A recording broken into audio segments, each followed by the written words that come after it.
अरे वाह, आज तो बहुत ही जोरदार बारिश हो रही है। मौसम एकदम ठंडा हो गया है। ऐसी बारिश तो बरसों बाद देखी है। तभी उनकी बेटी नव्या अपने कमरे से बाहर निकलकर आंगन में आती है। हाँ पापा, बारिश तो बहुत अच्छी हो रही है, पर इसी मनहूस बारिश की वजह से मैं अपने ससुराल वापस नहीं जा पा रही हूँ। कोई बस रुक ही नहीं रही है। सुबह से गाड़ी का इंतजार कर रही हूँ। अरे तुझे कितनी जल्दी रहती है अपने ससुराल भागने की। 2 दिन रुक नहीं सकती मायके में? अब आई है तो 2 दिन मायके में आराम से रुक जा, खा पी और आराम कर। सही कह रही है मम्मी जी, रुक जाओ नव्या, वरना तुम कहाँ जल्दी यहाँ आती हो। इसी बहाने तुम्हारे बच्चे भी अपनी नानी के घर 2 दिन खेल कूद लेंगे, मौज मस्ती करेंगे। हाँ बड़ी भाभी, बस आप ही को हमारा ख्याल रहता है। छोटी भाभी को तो हमारे आने जाने से कोई फर्क भी नहीं पड़ता। जब से आई हूँ एक बार हाल भी नहीं पूछने आई। अरे ओ सुनैना, इतनी अच्छी बारिश हो रही है, मेरी बच्ची नव्या का मन गर्मा गर्म पकौड़े खाने का हो रहा है। हाँ मम्मी, बेसन की बढ़िया कुरकुरे पकौड़े बनाने को कह दीजिए ना। थोड़े आलू, थोड़े प्याज और हरी मिर्च डालकर कड़क पकौड़े खाने का मजा ही कुछ और है। सुनैना, सुन रही है या कान में तेल डालकर बैठी है? जल्दी से नव्या के लिए आलू प्याज के गर्मा गर्म पकौड़े बना ले, देर मत लगाना। चलो सब लोग मेरे कमरे में बैठकर पकौड़े खाते हैं। सरोज देवी सबको लेकर अपने कमरे में चली जाती हैं। बस सुनैना के बच्चे आर्यन और अनन्या हॉल में ही रह जाते हैं। कोई बात नहीं मेरे बच्चों, तुम यहीं रसोई की इस बोरी पर बैठो, मैं तुम दोनों के लिए अभी अलग से गरम गरम पकौड़े बना देती हूँ। रुक जरा, हाथ संभाल के रख अपना, देख नहीं रही सब बड़े और मेहमान खा रहे हैं, अभी पकौड़े कम पड़ गए तो? सारा पैसा तो जेठ और इनके बाप का लगता है इस घर को चलाने में, तो हर चीज पहले इन्हें मिलनी चाहिए। जिसके बाप का पैसा लगेगा वही पहले खाएगा। मुफ्त का खाने वालों को जरा सब्र रखना चाहिए। सही बात है मम्मी जी, जो कमाएगा वही पहले खाएगा। घर का नियम तो यही होना चाहिए। मम्मी जी बिल्कुल सही कह रही हैं। जो इंसान घर की कमाई में एक कौड़ी भी नहीं दे सकता, उसे हमारी थाली की चीजों पर आग गड़ाने का कोई हक नहीं है। सुनैना बेबसी से सारी बातें सुनती है। काश मेरे पति के पास भी कोई अच्छी और पक्की नौकरी होती। काश वो इस तरह रोज की दिहाड़ी मजदूरी न कर रहे होते, तो आज इस घर में हमारे बच्चों को भी बराबर का निवाला और इज्जत मिलती। हे भगवान, मेरे बच्चों का क्या कसूर है। तभी सुनैना का पति अक्षय बारिश में बुरी तरह भीगता हुआ घर के अंदर आता है। आप बहुत भीग गए हैं, आप अपना सिर पोंछ लीजिए, मैं तुरंत आपके लिए थोड़ा गर्म पानी लाती हूँ। सुनैना रसोई से पानी गर्म करके हॉल में अक्षय को देती है। वहां सभी लोग बैठे होते हैं। सुनैना, आज इस भारी बारिश की वजह से मेरी पूरी दिहाड़ी मारी गई। काम बीच में ही रुक गया। ठेकेदार ने साफ कह दिया कि अब जब तक बारिश पूरी तरह रुक नहीं जाती तब तक काम नहीं मिलेगा। जो 2 दिन का बकाया था उसमें से सिर्फ 50 रुपए ही दिए हैं। क्या कहा? काम छूट गया? बेशर्म, अब तेरे बच्चों की स्कूल की फीस कौन भरेगा? घर का राशन और रोज का खर्चा कैसे चलेगा? क्या हम बैठकर तेरा पेट पालेंगे? हाँ भैया, तुम्हारे बच्चे तो बड़े कॉन्वेंट स्कूल में पढ़ने का नाटक करते हैं। अब उनकी भारी भरकम फीस कैसे मैनेज करोगे? हमसे तो मदद की उम्मीद भी मत रखना। देखते हैं भैया, कुछ न कुछ तो रास्ता निकल ही जाएगा। मैं कल किसी और मंडी में काम ढूंढने चला जाऊंगा। सुनिए, आप अंदर चलिए, कपड़े बदल लीजिए और गर्म चाय पी लीजिए। इन सब बातों की चिंता अभी मत कीजिए, भगवान कोई ना कोई रास्ता जरूर निकालेगा।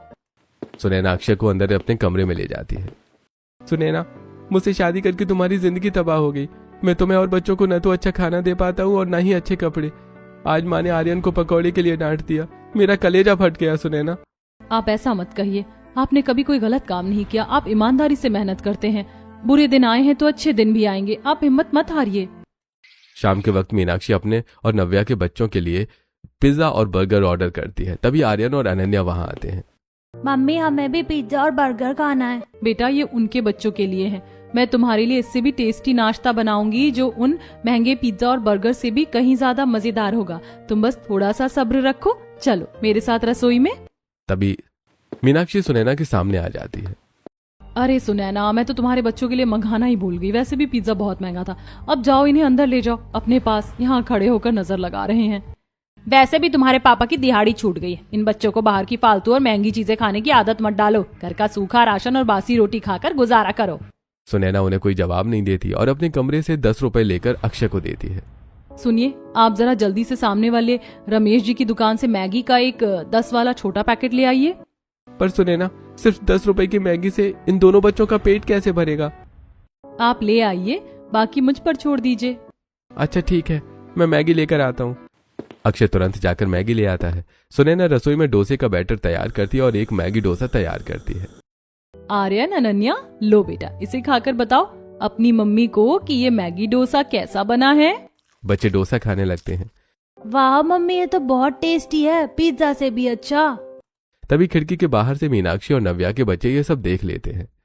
तुम सब उधर क्या देख रहे हो? चुपचाप बैठो यहाँ। इन्होंने मैदे का 2 कौड़ी का जुगाड़ बनाया है। तुम लोग अपना महंगा पिज्जा खाओ, खबरदार जो उधर गए तो। अगले दिन तेज बारिश में मीनाक्षी अपने बच्चों को नई रेनकोट पहनाकर स्कूल जाने के लिए तैयार करती है। तभी सुनैना मीनाक्षी के पास आती है। भाभी, आज बहुत तेज बारिश हो रही है, क्या आप अपने बच्चों का पुराना रेनकोट दे सकती हैं? मेरे बच्चे भी भीगे बिना स्कूल चले जाएंगे। उनकी आज गणित की परीक्षा है। बिल्कुल नहीं, मैं अपने बच्चों की चीजें किसी और के बच्चों को इस्तेमाल करने नहीं देती, पुरानी हो या नहीं। तुम्हारे बच्चे स्कूल जाएं या ना जाएं, भीगे या बीमार पड़े, मुझे उससे कोई फर्क नहीं पड़ता। सुनैना चुपचाप वहां से चली जाती है और बच्चे स्कूल नहीं जा पाते। बेटा, आज बारिश बहुत तेज है। अगर हम बिना रेनकोट के गए तो तुम दोनों पूरी तरह भीग जाओगे और बीमार पड़ जाओगे। इसीलिए आज घर पर ही पढ़ाई करेंगे, ठीक है? चलो अब अंदर जाके कपड़े बदल लो। तभी कमला आंटी उनके घर आती हैं। अरे सुनैना, आज तेरे बच्चे स्कूल क्यों नहीं गए? रास्ते में सब बच्चे जा रहे हैं। इतनी भारी बारिश में कैसे भेजती है आंटी? हमारे पास बच्चों के लिए ना छाता है ना रेनकोट, भीग कर बीमार पड़ जाते, इसीलिए मैंने उन्हें स्कूल नहीं भेजा। अच्छा कोई बात नहीं बेटा, पर सुनैना, मेरी पोती कल बता रही थी कि तूने मैगी भरकर कोई नया डोसा बनाया था। वो तो तेरी बनाई चीज की बहुत तारीफ कर रही थी, कह रही थी कि ऐसी चीज उसने कभी नहीं खाई। हाँ आंटी, कल घर में कुछ खास नहीं था, बच्चे खाने की जिद कर रहे थे तो बस मन बहलाने के लिए कुछ जुगाड़ कर दिया था। सुनैना, मेरी बात ध्यान से सुन, जब तेरे पति का काम छूट गया है, घर में खाने के लाले पड़े हैं, तो तू हाथ पर हाथ रखकर क्यों बैठी है? तू ये मैगी डोसा ठेले पर बनाकर बेचना शुरू क्यों नहीं करती? मैं? आंटी, मैं तो पढ़ी लिखी भी नहीं हूँ, गाँव की हूँ, मैं सड़क पर ठेला कैसे चला सकती हूँ? लोग क्या कहेंगे? पैसे कमाने और परिवार पालने के लिए सिर्फ किताबी पढ़ाई नहीं, हिम्मत, नियत और हुनर चाहिए होता है। तू बहुत समझदार है, तेरे हाथों में स्वाद है, तू ये कर सकती है। पर आंटी, मेरे पास तो राशन और सामान खरीदने के लिए 1 रुपया भी नहीं है। बैटर का चावल कहाँ से लाऊंगी? और मेरी सास, मम्मी जी, ये सब कभी नहीं मानने वाली, वो घर सिर पर उठा लेंगी। राशन की चिंता तू मत कर, मैं तुझे दुकान से अपनी गारंटी पर सामान दिलाऊंगी, और तेरी सास सरोज को संभालना मेरी जिम्मेदारी है, तू बस हाँ कर। मैं अक्षय जी से आज बात करती हूँ। उसी रात सुनैना अपने कमरे में बैठकर अक्षय को दुकान खोलने को लेकर बात करती है। अक्षय जी, कमला आंटी आई थी, उन्होंने पूछा कि जब बाहर काम नहीं मिल रहा है तो हम कब तक ऐसे ही हाथ पर हाथ धरे बैठे रहेंगे। आंटी ने सलाह दी है कि क्यों ना हम खुद का एक छोटा सा काम, मैगी डोसे का ठेला शुरू करें। सुनैना, तुम जानती हो पापा कितने सख्त मिजाज के हैं। वो पुरानी सोच के इंसान है, वो कभी अपने घर की बहू को सड़क पर ठेला नहीं लगाने देंगे। पूरे समाज में हमारी थू थू होगी। पर अगर हम कुछ नहीं करेंगे तो हमारे बच्चों का भविष्य चौपट हो जाएगा।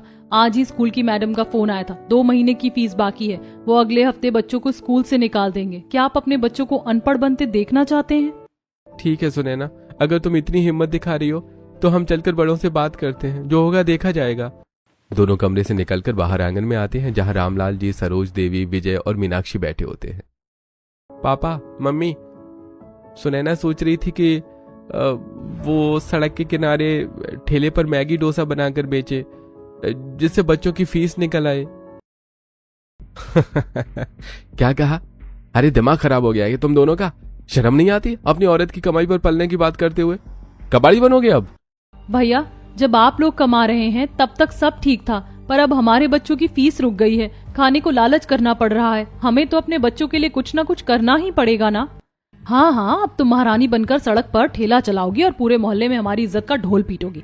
लोग कहेंगे शर्मा जी की बहू सड़क पर डोसा बेच रही है।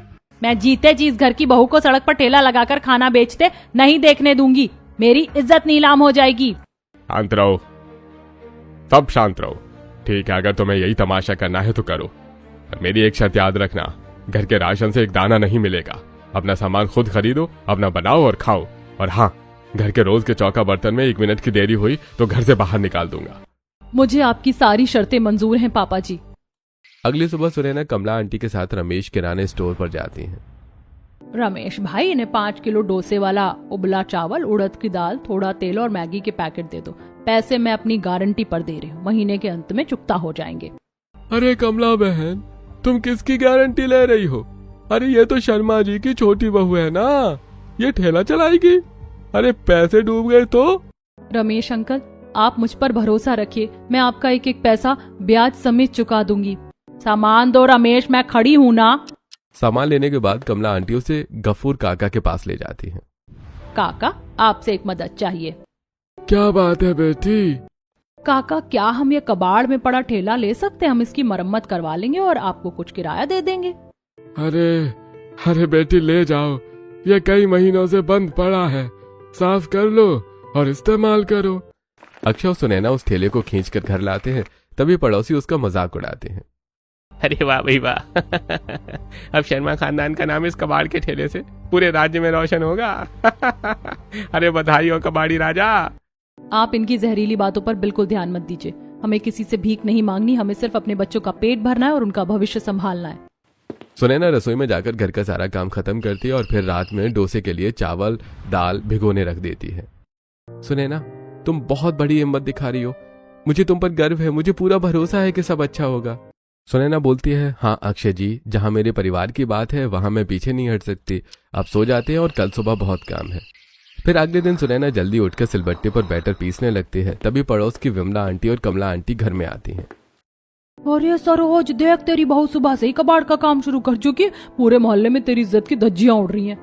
देखिए विमला जी, इस कमला ने मेरी छोटी बहू के कान भरकर ये नीच काम शुरू करवाया है। अपनी जुबान को लगाम दो सरोज। जब तेरे छोटे बेटे की दिहाड़ी छूटी, बच्चे भूखे सो रहे थे, तब तूने अपनी तिजोरी से 1 रुपया निकाला क्या? वो बेचारी अपने मासूम बच्चों के लिए ईमानदारी की मेहनत कर रही है, चोरी नहीं कर रही। इसमें गलत क्या है? अरे पर समाज में हमारी भी तो कोई इज्जत है ना। याद रखना सरोज, फजीयत तुम्हारी छोटी सोच में है। कल यही कबाड़ पूरे मोहल्ले के लिए मिसाल बनेगा। कमला वहां से चली जाती है। दूसरी तरफ सुनैना छोटा गैस सिलेंडर, तवा और बर्तन ठेले पर सजाती है। देख लेना मम्मी जी, 2 दिन में इसका सारा भूत उतर जाएगा। कोई कुत्ता भी नहीं आने वाला इसका डोसा खाने, सारे पैसे डूबेंगे। बिल्कुल सही कह रही है तो मीनाक्षी, इस घर की बहू को आज सड़क पर तमाशा करते देख मेरी तो नजरें ही नहीं उठ पा रही। लोग 1000 बातें बनाएंगे और बदनाम तो पूरा खानदान होगा। मुझे तो अब इस रास्ते से गुजरने में भी शर्म आ रही है। सुनैना अब ठेला लेकर निकल जाती है और बरगद के विशाल पेड़ के नीचे ठेला खड़ा करती है। कमला भी उसके साथ आती है और ग्राहक का इंतजार करती है। अरे भाई क्यों कबाड़ियो आई क्या कोई टाटा बिरला डोसा खाने? विजय उनका मजाक उड़ाकर वहां से चला जाता है। आंटी बहुत देर हो गई, कोई भी नहीं आ रहा, सारा बैटर खराब हो जाएगा। तो हिम्मत मत हार बेटा, तू रुक, मैं अभी ग्राहकों को खींच कर लाती हूँ। कमला आंटी सड़क से गुजर रही दफ्तर जाने वाले 2-3 लोगों को सुनैना के ठेले के पास लाती है। भैया, मेरी ये बहू बहुत ही अलग और अनोखी तरह का मैगी डोसा बनाती है। एक बार खा कर तो देखो, अगर पसंद ना आए तो पैसे मत देना। डोसा मैगी? अरे भाई, ये तो मैंने अपनी पूरी जिंदगी में पहली बार सुना है। मैगी और डोसे का क्या मेल है? अच्छा ठीक है, एक बनाकर खिलाइए, देखते हैं कैसा है। सुनैना जल्दी से मैगी डोसा बनाकर उसे परोसती है। अरे वाह भाई वाह, कमाल कर दिया। ये तो बहुत ही स्वादिष्ट और अनोखा स्वाद है। वही मैगी का तीखापन और डोसे का कड़कड़ापन। ऐसा डोसा तो बड़े बड़े होटल में नहीं मिलता। आप रोज यहाँ ठेला लगाती हैं? जी, आज तो मेरा पहला ही दिन है। अरे आप रोज यहाँ लगाइए, मैं कल अपने दफ्तर के पूरे स्टाफ को लेकर आऊंगा। ये तो सुपर हिट है।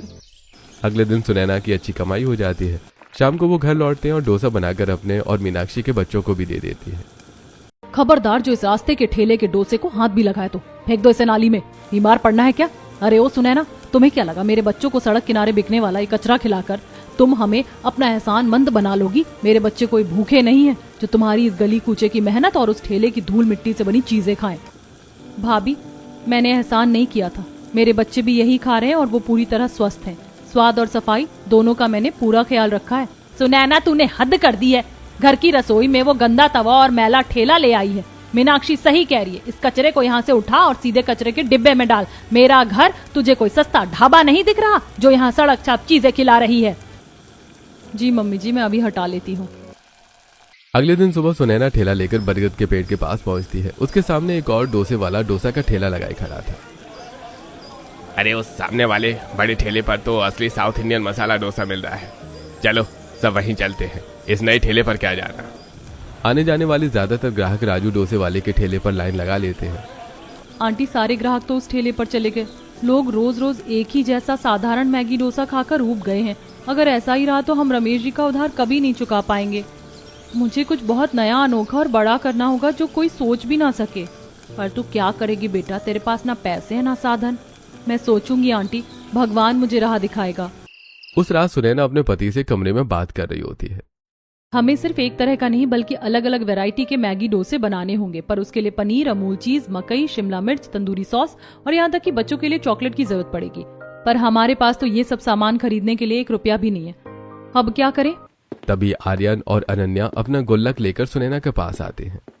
मम्मी, हमारे गुल्लक के पैसे हैं, हमने इसमें मेले के लिए सिक्के जोड़े थे, आप इसे तोड़ लो और हमारे लिए और नए डोसे बनाने का सामान ले आओ। शुक्रिया बच्चों, मैं ये सारे पैसे जल्दी ही तुम्हें लौटा दूंगी। अगली सुबह अक्षय बाजार से सारा सामान लेकर आता है। सुनैना अपने ठेले के आगे मेन्यू बोर्ड टांग देती है, जहां वो choco dosa, pizza, Maggi dosa, cheese corn Maggi dosa, tandoori Maggi dosa, Schezwan Maggi dosa, ऐसे 10 तरह के डोसा लिखा होता है। अरे बहन जी, मुझे जरा पिज्जा मैगी डोसा बनाकर दीजिए, देखते हैं इसमें क्या खास है। सुनैना उसे पिज्जा मैगी डोसा बनाकर देती है। अरे वाह भाई वाह, ऐसा स्वादिष्ट, अनोखा और लजीज डोसा तो मैंने शहर के बड़े से बड़े 3 स्टार होटल में भी नहीं खाया। ये तो कमाल की रेसिपी है। देखते ही देखते सामने वाले राजू डोसे वाले के सारे ग्राहक टूटकर सुनैना के ठेले पर लाइन लगा लेते हैं। एक दिन विमला आंटी सरोज देवी के घर आती हैं और ताना मारती हैं। अरे सरोज, तेरी छोटी बहू सुनैना तो रोज हजारों रुपए छाप रही है, उसके ठेले पर तो मेला लगा रहता है। तू तो कह रही थी कि वो घर की इज्जत नीलाम कर रही है, पर अब तो पूरे इलाके में शर्मा जी के मैगी के डोसे की चर्चा है। क्या कर सकते हैं विमला जी, जब लोगों को हमारी बात सुननी ही नहीं है तो जो मन में आए करे, पर है तो ठेला ही ना। हाँ आंटी, ठेला चलाकर कौन सा महल बन जाएगा, 2 दिन की चांदनी है, फिर वही अंधेरी रात होगी। अरे सरोज, तू तो कहती थी कि वो घर की इज्जत मिट्टी में मिला रही है, पर अब तो हालत ये है कि लोग सुबह से उसके ठेले पर कतार लगाए खड़े हैं। आज सुबह तो मैंने देखा बड़े बड़े बाबू लोग अपनी गाड़ियां रोक रोक कर उसका डोसा मांग रहे थे। आंटी, भीड़ देखकर ही तो लोग पागल हो रहे हैं, वरना खाने में क्या ही रखा है। ये सब तो बस एक दिखावा है, लोगों को भीड़ में खड़ा होना पसंद है। कुछ दिन की बात है, इसका ये नयापन उतरते देर नहीं लगेगी। तू चाहे जो कहे मीनाक्षी, पर जो इज्जत आज सुनैना को सड़क पर मिल रही है वो शायद ही इस आलीशान घर की 4 दीवारी में कभी मिल पाती। मैंने तो सुना है लोग उसे अब मैगी क्वीन बुलाने लगे हैं। बस कर विमला, तू यहाँ हमें जलाने के लिए आई है या उसका महिमा मंडन करने? एक ठेले पर डोसा बनाने वाली अगर क्वीन बन गई है तो ये हमारी बदकिस्मती है, कोई उपलब्धि नहीं। और अगर इतनी ही तारीफ है तो तू जाकर वहीं डोसा खाया कर, मेरे घर का माहौल खराब मत कर। सुनैना अब किसी भी बात पर ध्यान नहीं देती और अपना काम जारी रखती है। एक शाम विजय घबराते हुए घर पहुंचता है। क्या हुआ, आप इतने डरे हुए क्यों हैं? कपड़े क्यों फटे हैं? मीनाक्षी, बहुत बड़ी गड़बड़ हो गई है। अरे ऐसा क्या हो गया, कुछ बताएगा भी? अरे हमारी दफ्तर वाली कंपनी पर कस्टम और पुलिस ने छापा मारा है। वहाँ विदेशों से गैर कानूनी माल की तस्करी होती थी। कंपनी का मालिक तो लाखों रुपए लेकर विदेश भाग गया, पर पुलिस अब दफ्तर के सभी कर्मचारियों और दस्तखत करने वाले अफसरों को गिरफ्तार कर रही है। उस दस्तावेज पर भी मेरे भी दस्तखत है। अरे मेरी नौकरी भी चली गई और मैं भी फंस गया हूँ। क्या ये तो क्या कह रहा है विजय?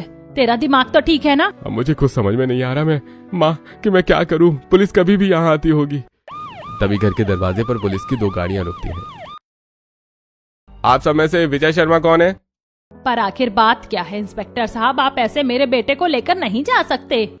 उनके ऊपर धोखाधड़ी का आरोप है और उन्हें हमारे साथ चलना होगा। चलिए हमारे साथ। आप पर धोखाधड़ी और तस्करी में शामिल होने का केस दर्ज हुआ है। साहब मुझे छोड़ दीजिए, मैं बेकसूर हूँ, मुझे कुछ नहीं पता था। पुलिस वाले विजय को घसीटते हुए गाड़ी में बिठाकर ले जाते हैं। हे भगवान, अब क्या होगा? मेरे मासूम बच्चों का क्या होगा? हम तो सड़क पर आ गए हैं, पुलिस भैया को जेल में बंद कर देगी। हमारे पास तो वकील की फीस देने के लिए 1 रुपया भी नहीं है। सुनैना मीनाक्षी के पास जाती है। बड़ी भाभी, आप रोना बंद कीजिए और हिम्मत रखिए। परिवार पर विपत्ति आई है तो हम सब मिलकर लड़ेंगे। मैं हूं ना, हम सब मिलकर भैया को पुलिस स्टेशन से सुरक्षित छुड़ा लाएंगे और बच्चों को कोई तकलीफ नहीं होने देंगे। आप अकेली नहीं हैं। उस रात सुनैना सभी के खाना बनाकर उनके पास आती है। सुनैना, मुझे अपने किए पर बहुत शर्मिंदगी हो रही है। मुझे माफ कर दे छोटी। मैंने हमेशा तेरे साथ नीच और घिनौना व्यवहार किया। तेरे मासूम बच्चों को 1-1 पकौड़े और पिज्जा के लिए तरसाया, तेरे ठेले का मजाक उड़ाया। पर आज जब मुझ पर और मेरे पति पर इतनी बड़ी विपत्ति आई तो तू ही सबसे पहले मेरा सहारा बनी। मैं कितनी खुदगर्ज थी। भाभी, परिवार में कोई छोटा बड़ा नहीं होता और ना ही अपनों से कोई माफी मांगता है। वक्त बुरा है, निकल जाएगा। आप मेरी बड़ी बहन जैसी हैं और बहनें कभी एक दूसरे का साथ नहीं छोड़ती। सास सरोज देवी और ससुर रामलाल जी भी रसोई के पास आते हैं। मुझे माफ कर दे मेरी बहू, मुझे माफ कर दे। मैं ही अंधी थी जो इतने दिनों तक कांच और हीरे की पहचान नहीं कर पाई। जो बहू घर की इज्जत बचा रही, मैं उसी को ताने देती रही। तू ही इस घर की असली अन्नपूर्णा, गृह लक्ष्मी और कुल देवी है। बहू सुनैना, मैंने तो भी तेरे साथ बहुत अन्याय किया, बड़े वचन कहे, घर के राशन तक से बेदखल किया। मुझे भी अपने बड़े वचनों के लिए माफ कर दो बेटा। आज तूने साबित कर दिया कि संस्कार और हिम्मत क्या होती है। पापा जी, मम्मी जी, आप लोग ऐसे शब्द मत कहिए, मुझे पाप लगेगा। आप सब मेरे पूजनीय हैं, बड़े हैं। माता पिता कभी गलत नहीं होते, बस आप अपना आशीर्वाद मेरे सिर पर बनाए रखिए। अगले कुछ दिनों तक सुनैना विजय को छुड़वाने के लिए पैसे जोड़ने लगती है। अक्षय जी, भैया को जेल से बाहर निकालने के लिए एक अच्छे और काबिल वकील की जरूरत है। अब हमें पहले से कहीं ज्यादा मेहनत और बचत करनी होगी ताकि हम भैया को वापस घर ला सकें। तुम सही कह रही हो सुनैना, मैं अपनी दिहाड़ी के अलावा और भी कोई एक्स्ट्रा काम ढूंढ लूंगा। हम भैया को बेगुनाह साबित करके ही दम लेंगे। मैं एक वकील को जानता हूँ, मैं उनसे बात करता हूँ। अक्षय वकील रस्तोगी जी से बात करता है। सुनैना, वकील रस्तोगी जी से बात हुई, उनकी फीस सुनकर तो मेरे होश ही उड़ गए। इतने पैसे हम कहाँ से लाएंगे? अगर हम इतने पैसे जोड़ भी लें तो केस लंबा खिंचा तो क्या हो? मुझे तो समझ ही नहीं आ रहा कि भैया को बाहर निकालने का रास्ता क्या है। पैसे की चिंता मत कीजिए अक्षय जी, भैया निर्दोष हैं, ये सच है। और सच के लिए लड़ने वाले वकील की फीस हमारी मेहनत से ज्यादा बड़ी नहीं हो सकती। हम और मेहनत करेंगे। मैं अब अपने ठेले का समय बढ़ा दूंगी, सुबह 2 घंटे और जल्दी उठकर बैटर तैयार करूंगी और रात को भी थोड़ा और देर रुकूंगी। अगर जरूरत पड़ी तो मैं पास वाली सोसाइटियों में टिफिन सर्विस और डोसे के ऑर्डर भी लेना शुरू कर दूंगी। लेकिन सुनैना, तुम पहले ही इतनी थक जाती हो, तुम पर काम का बोझ और बढ़ जाएगा। घर वालों की मदद हम नहीं करेंगे तो और कौन करेगा? भैया को घर लाना भी तो जरूरी है ना। हम कोई ना कोई रास्ता निकाल लेंगे, आप चिंता मत कीजिए। इस बीच मोहल्ले के सबसे अमीर बिजनेसमैन सेठ धर्मचंद के बेटे का जन्मदिन था, पर बारिश की वजह से कोई खाना बनाने वाला वहां पहुंच नहीं पाता। हे भगवान, 200 मेहमान आ चुके हैं और खाना बनाने वाला शेफ ही गायब है। अब मेरी इज्जत का क्या होगा? सब भूखे पेट लौट जाएंगे। तभी वहां खड़ी कमला आंटी आगे आती हैं। सेठ जी, आप इतना परेशान क्यों हो रहे हैं? जब आपके अपने मोहल्ले में ही एक से बढ़कर एक अंतर्राष्ट्रीय स्तर का स्वाद बनाने वाली शेफ मौजूद है तो बाहर वालों की क्या जरूरत है? कौन शेफ? हमारी मोहल्ले में कौन सा शेफ रहता है कमला बहन? हमारी सुनैना बहू जो 10 तरह के अनोखे मैगी डोसे बनाती है। आप उससे कहिए, वो मिनटों में सब संभाल लेगी। पर क्या एक ठेले पर डोसा बनाने वाली बहू इतने बड़े समारोह का खाना संभाल पाएगी? आप एक बार मौका देकर तो देखिए, अगर मेहमानों ने उंगलियां न चाटी तो कहना। सेठ धर्मचंद तुरंत सुनैना के घर पहुंचते हैं और उससे मदद मांगते हैं। सुनैना, कमला बहन ने तुम्हारी बहुत तारीफ की है, पर मामला 200 मेहमानों का है। शहर के बड़े बड़े रईस और अधिकारी आ रहे हैं। क्या सच में तुम इतने बड़े स्तर का खाना संभाल पाओगी? ये ठेले का काम नहीं है, इज्जत का सवाल है। सेठ जी, खाना चाहे ठेले पर बने या 5 स्टार होटल की रसोई में, स्वाद मेहनत और नियत से आता है। आप बस मुझे रसोई इस्तेमाल करने की इजाजत दीजिए, फिर देखिए कि मैं कैसे अपने हुनर से उन लोगों का दिल जीतती हूँ। पर अगर मेहमानों ने पूछ लिया कि शेफ कौन है तो मैं क्या जवाब दूंगा? सड़क के किनारे ठेला लगाने वाली बहू ने खाना बनाया है, मेरी साख का क्या होगा? सेठ जी, आप बस एक बार चख लीजिए। अगर मेहमानों ने उंगलियां ना चाटी तो आप जो सजा देंगे मुझे मंजूर है। ठीक है, अगर कमला बहन कह रही है तो मैं तुम पर दांव लगाता हूँ। पर याद रखना, अगर आज कोई कमी रही तो ये शहर मुझे कभी माफ नहीं करेगा। आप चिंता छोड़िए सेठ जी, आज आपके घर का खाना नहीं बल्कि मेरे बच्चों के भविष्य की नींव तैयार हो रही है। आप बस मेहमानों का स्वागत कीजिए, बाकी मुझ पर छोड़ दीजिए। सुनैना पार्टी में सभी को अलग अलग तरह की डोसा बनाकर खिलाती है। अरे वाह भाई वाह, ऐसा डोसा तो मैंने आज तक दिल्ली या मुंबई के बड़े होटल्स में भी नहीं खाया। क्या लाजवाब स्वाद है।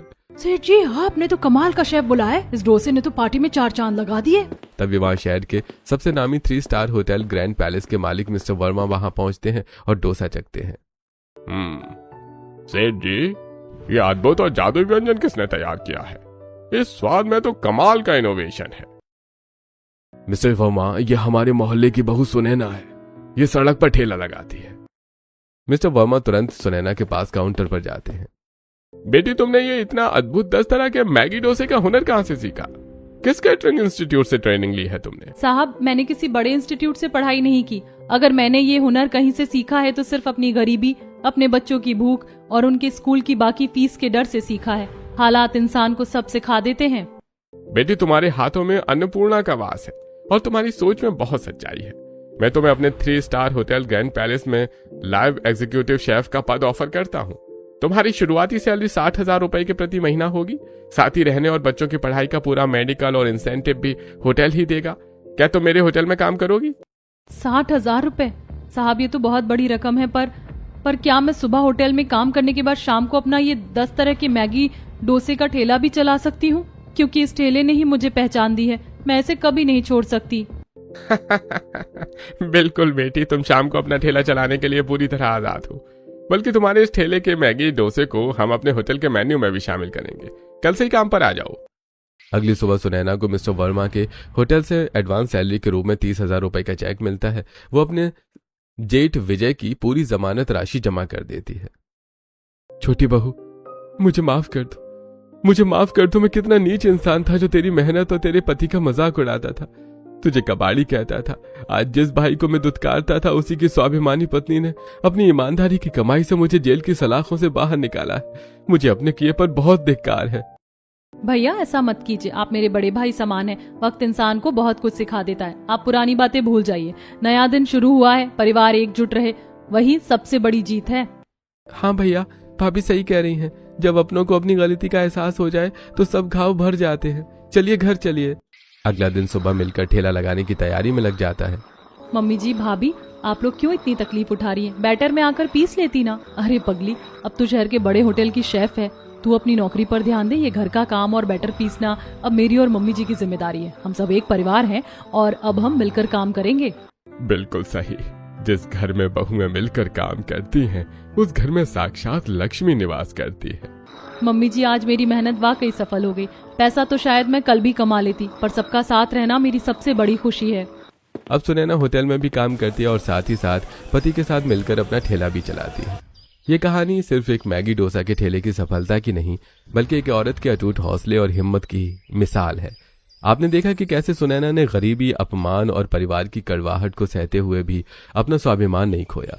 जब पूरा परिवार उसके खिलाफ था, तब भी उसने बच्चों के भविष्य और घर की खुशियों को अपनी प्राथमिकता बनाया। आप सभी से एक सवाल है, क्या आपने कभी सोचा है कि अगर आप सुनैना की जगह होते तो क्या आप इतना सब अपमान सहकर भी अंत में अपने जेठ को जेल से छुड़ाने के लिए इतनी मेहनत करते? क्या आप उस परिवार को उतनी ही आसानी से माफ कर पाते जिसने आपके साथ इतना बुरा बर्ताव किया? सुनैना ने अपनी मेहनत से न सिर्फ अपना करियर बनाया, बल्कि पूरे परिवार को एकजुट भी किया। आपकी राय क्या है? अगर आप होते तो क्या करते? अपने विचार कमेंट्स में जरूर शेयर करिए।